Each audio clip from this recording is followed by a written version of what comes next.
눈으로 배없는 하나님이라는 제목으로 말씀 나누겠습니다. 욥기는 42장까지 있습니다. 그리고 오늘 말씀은 욥기의 결론 부분이다 말할 수가 있겠습니다. 우리가 흔히 드라마, 영화 같은 걸 보면 해피엔딩이다, 새드엔딩이다 이렇게 얘기를 하죠. 그러니까 마지막이 어떻게 되었느냐 하는 것이죠. 과정이 힘들고 어렵고 또 괴로웠더라도 마지막이 좋으면 다 좋은 것, 해피엔딩이라고 볼 수가 있습니다. 욥기도 해피엔딩으로 끝이 납니다.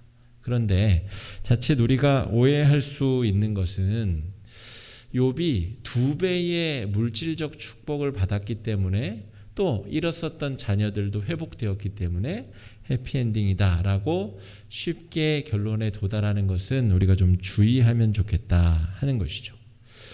고난, 그 많은 고난을 받은 그 대가가 과연 그 정도 물질로 채워질 수 있을 것이냐 하는 것입니다. 제가 제대를 하고 친구들하고 이런 수다를 떨었던 기억이 납니다. 야, 너 얼마 주면 군대 다시 들어갈 거냐? 라고 친구들끼리 이제 그냥 수다를 떠는 거죠. 저는 아무리 돈을 줘도 안 들어간다고 대답했던 것 같아요. 그런데 그때가 한창 IMF가 심했던 때라 어떤 친구는 1억이면 2억이면 다시 입대하겠다 이런 친구들도 뭐 그렇다고 해서 들어가지는 않지만 그렇게 대화를 했었던 기억이 납니다. 자기 인생에 가장 힘들었었던 그런 순간에 어떤 보상이 주어지면 다시 그 고난에 처음으로 돌아갈 것이냐.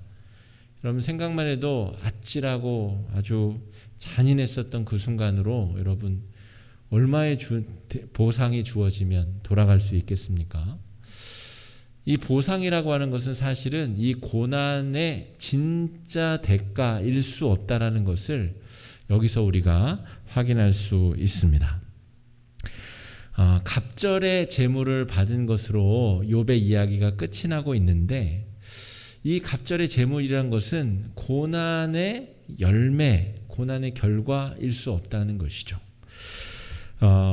고난에 대한 위로금 정도는 될 수 있습니다. 우리가 교통사고가 나면 교통사고 이전으로 되돌릴 수는 없잖아요. 망가진 차를 고쳐주지만 또 합의해서 위로금, 보상금을 주지만 교통사고가 안 난 것처럼 할 수는 없는 거지 않습니까? 뼈가 부러지고 몸이 다쳤는데 마치 다치지 않은 것처럼 돈이 그런 효과를 줄 수는 없잖아요. 다만 사고가 나고 어려움이 당했기 때문에 이 돈이 조금 위로가 되면 좋겠습니다. 그런 의미가 위로금인 것이죠. 그러니까 욥에게 있어서 2배로 받은 재물은 고난에 대한 위로금이지 고난의 진짜 열매, 고난의 참 결말은 아니다라고 하는 것을 우리가 기억해야 됩니다. 욥이 그 많은 고난을 겪고 진짜 얻은 축복은 지혜입니다. 지혜. 재물, 2배의 양과 낙타와 암나귀 그 많은 재물을 얻은 것이 이 고난의 목적이 아니고 이 고난을 통과하며 욥이 지혜를 얻었다는 것이죠. 우리가 이 부분에 좀 주목할 필요가 있습니다.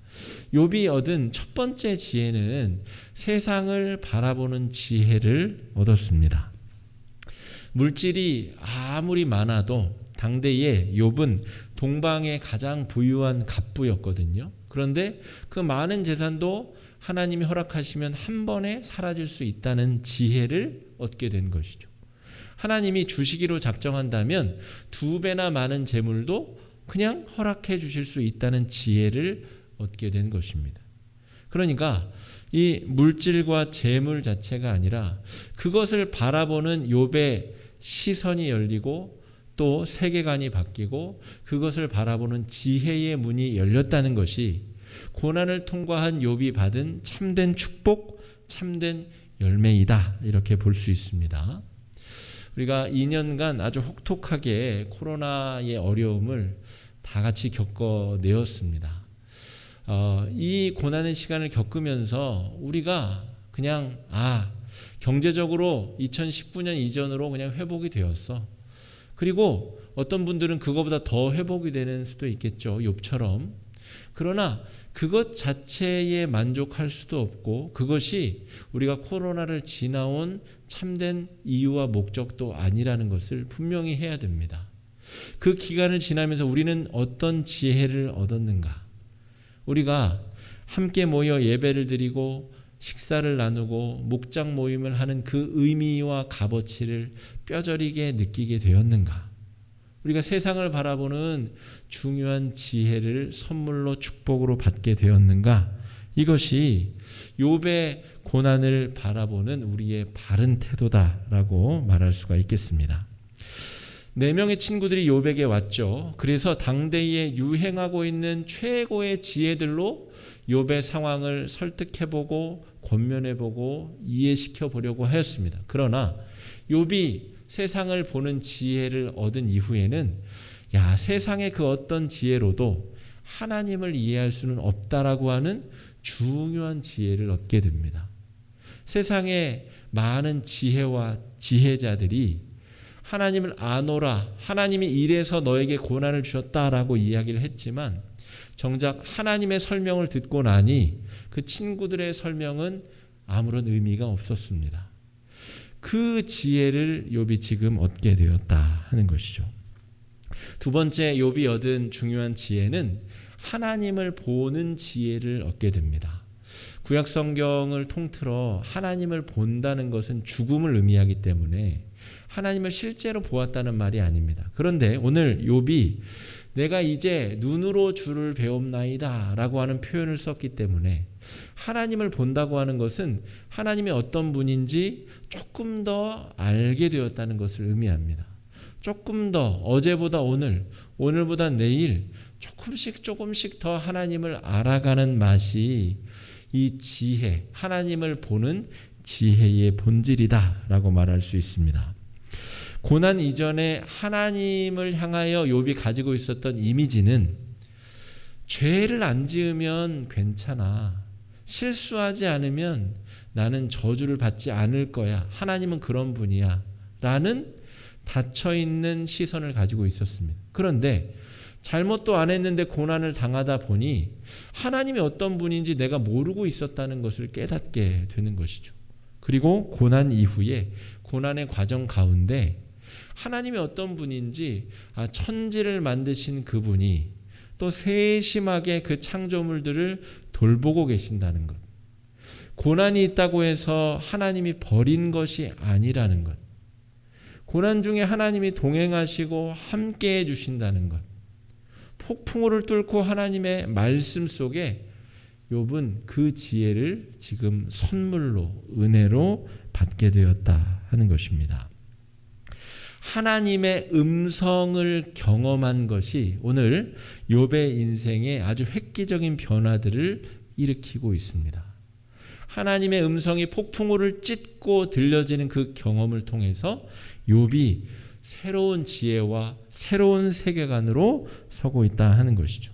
그런 의미에서는 이 경험이 가지고 있는 가치와 힘은 굉장히 놀라운 것이다 말할 수 있겠습니다. 교회에서는 이런 경험을 간증이라고 하죠. 내가 특별히 경험한 하나님의 은혜. 그 경험이 있는 사람은 남들과 다른 태도로 신앙생활에 임하게 됩니다. 헌금을 드릴 때도 주의를 지킬 때도 그 경험이 있는 사람은 다른 마음으로 하나님 앞에 선다는 것이죠. 그만큼 욥이 경험한 이 은혜의 경험, 욥은 이 고난 이후로 140년을 더 살게 됩니다. 그리고 말씀 이제 뒷부분을 보면 4대, 자녀손 4대를 보도록 잘 살다가 수명이 다하여 죽었다 이렇게 기록하고 있죠. 그러니까 이 고난이 임했을 때는 10명의 자녀들만 있었고 손주들은 없었던 것 같은 걸로 보이니까 고난 이후에 더 긴 세월을 이 땅에서 살았다 이렇게 볼 수 있겠죠. 그러니까 하나님이 고난을 통하여 주신 이 놀라운 지혜, 거기다가 위로금 조금, 이걸 가지고 나머지 여생을 다른 태도와 다른 마음으로 주님이 주신 지혜로 넉넉하게 살아냈다 하는 것이죠. 그 140년의 시간 동안 여러분 다른 고난이 없었을까요? 질병이 없었을까요? 가뭄과 또 기근과 폭우와 풍랑이 없었을까요? 있었겠죠. 하지만 이 고난을 통해서 얻게 된 지혜를 가지고 이 경험을 가지고 욥은 넉넉하게 이기고도 남을 만한 실력을 가지고 남은 여생을 살았을 것이다 하는 것입니다. 우리 교회 공동체도 마찬가지입니다. 우리 화곡 중앙교회 공동체는 그 안에도 여러 공동체가 있죠. 우리 교육부서도 있고 선교회도 있고 권사회도 있고. 이 코로나라고 하는 어려움을 통과하면서 이제 끝났다, 안심이다. 여기서 끝나면 안 된다는 것이죠.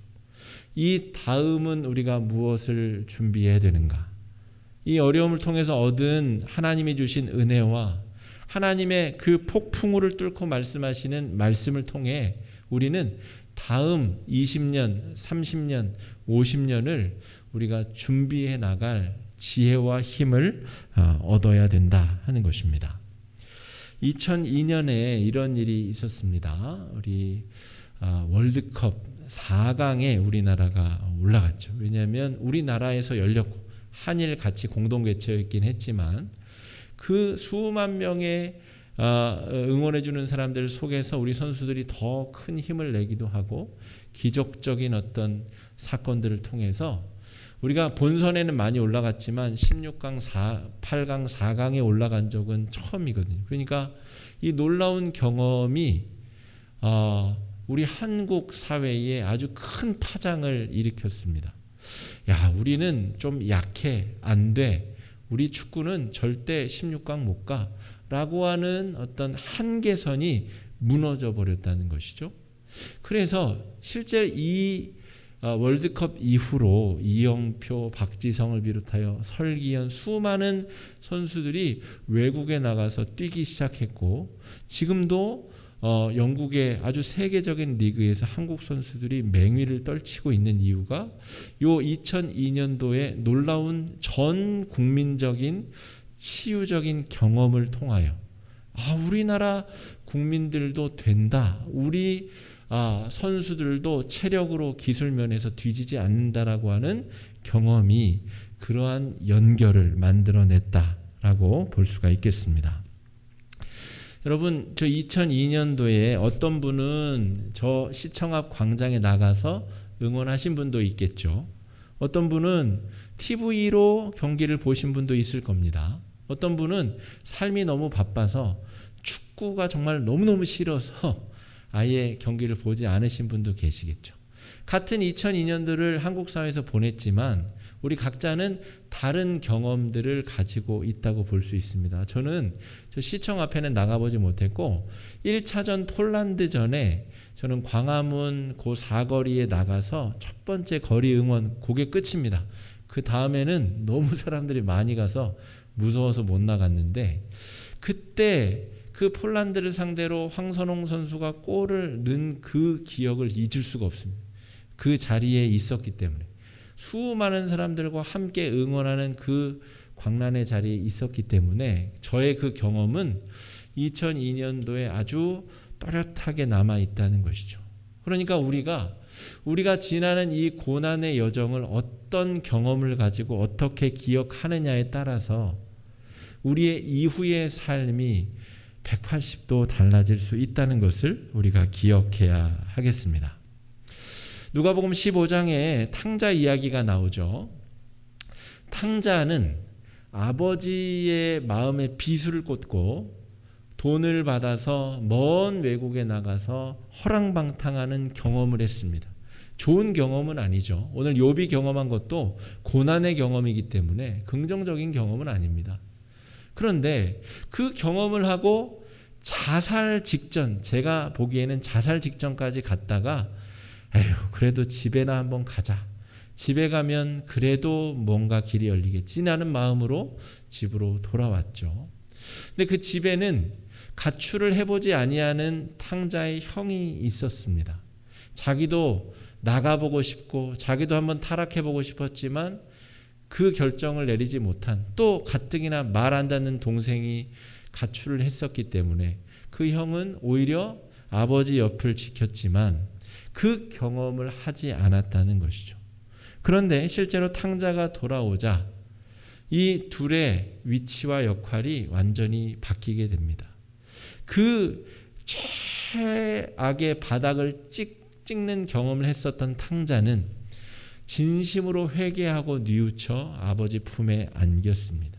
그러나 한 번도 집 밖을 나가보지 않았으나, 그러나 효심이 깊어 보이는 큰 탕자의 형은 그 경험이 없었기 때문에 죽었다 돌아온 동생을 안아주지도 못하고 아버지의 마음을 계속 아프게 하는 그런 못난 모습을 보여주고 있다는 것이죠. 그러니까 우리가 이 고난이 지나간다고 할 때 이것이 쓸데없는 것도 아니고 무의미한 것도 아닙니다. 그것이 다 저마다의 의미가 있는 것이고 우리에게 주시는 하나님의 선물의 값어치가 그 안에 녹아져 있다 하는 것입니다. 우리가 코로나를 지나면서 참으로 힘들고 어려운 시간이지만 이 고통을 지나고도 아무 교훈도 얻지 못한다면 우리는 그것처럼 슬픈 일이 없다는 사실을 잘 기억해야 될 것입니다. 이제 아무래도 모임도 조금 더 활성화될 것이고 교회 신앙생활도 예전처럼 돌아갈 것인데 여러분, 우리가 이때의 경험을 잊으면 안 될 것입니다. 함께 모여 예배할 수 있다는 것이 얼마나 큰 축복인지, 마스크를 벗고 우리가 서로 얼굴을 볼 수 있다는 것 자체가 얼마나 큰 감사인지, 우리가 모여 목소리 내어 함께 찬송하고 기도할 수 있다는 것이 얼마나 큰 은혜인지를 우리가 죽을 때까지 절대로 잊을 수 없는 그 2년의 시간을 우리가 지금 보내고 있다는 것을 기억해야 되겠습니다. 사무엘상 17장에 보면 다윗이 골리앗을 쓰러뜨리는 장면이 나옵니다. 그 장면에 사울 왕이 자기 투구와 갑옷과 장검을 줍니다. 다윗이 이 착용해보고 조금 걸어보다가 집어던지고 목자의 제구를 착용한 채 골리앗에게 나아갑니다. 목자의 제구는 별거 없어요. 일상복에다가 돌 팔매질에 쓰는 그 작은 도구, 그리고 실제 돌멩이는 길 가다가 냇가에서 5개를 줍죠. 그러니까 목자의 제구가 아무것도 아닌 것처럼 보이지만 실제로 다윗에게는 확신을 주는 도구입니다. 내가 이 물매질로 곰도 쓰러뜨려 봤고 사자도 쓰러뜨려 봤다라고 하는 경험치, 이것이 나에게 맞지도 아니하는 갑옷 투구보다 훨씬 더 중요하고 값어치 있다라고 하는 확신이 들었다는 것이죠. 그러니까 여러분, 하나님께서 우리의 신앙생활의 여정 동안에 말씀해 주시고 함께해 주시고 동행해 주셨다는 그 소중한 경험들은 낙타 12,000마리, 양 12,000마리, 암낙이 1,000마리보다 훨씬 더 값지다는 것을 기억해야 됩니다.